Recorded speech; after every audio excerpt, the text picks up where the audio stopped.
In the continuing struggle against the corporatization of public education, the opt-out movement has proven itself to be a force to be reckoned with. And although the numbers for the 2016 testing season are still unavailable, last year almost 500,000 families nationwide chose to opt their children out of standardized testing. Which is a big number from back when I started opting my own daughter out in 2011.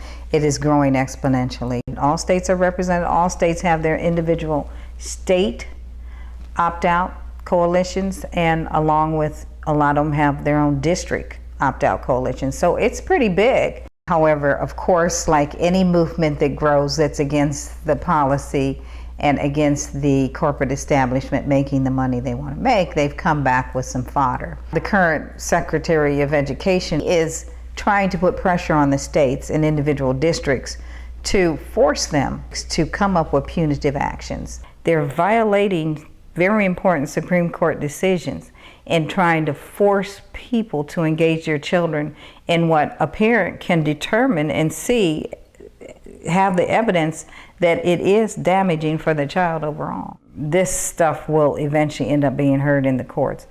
Federally, parents are guaranteed the right to make those decisions for their kids. Is there anything that you've learned in the past year?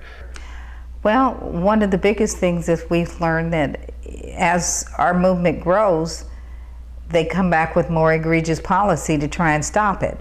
And that we have to constantly keep reinventing ourselves and growing as a movement. As a national organization, we're still encouraging parents to opt their children out of testing. We're encouraging students to organize against testing as well. Strategy has to involve more than just, at the end of the day, not having kids sit for that test. I'm trying to get particular people elected into public office, for example. Targeting those civil rights groups that have worked against us. They've been big in bed with the charter school movement. Teachers should know and understand that there's going to be a national march on Washington that's going to take place the weekend of July 8th, 9th, and 10th. It's a coalition of groups that have come together to organize this. Members of United Opt Out, Badass Teachers Association, Save Our Schools. Florida Department of Education Commissioner Pam Stewart has threatened teachers who encourage their students to opt out. She said these empty threats, and they are just that. Because first and foremost, teachers still have the right for freedom of speech.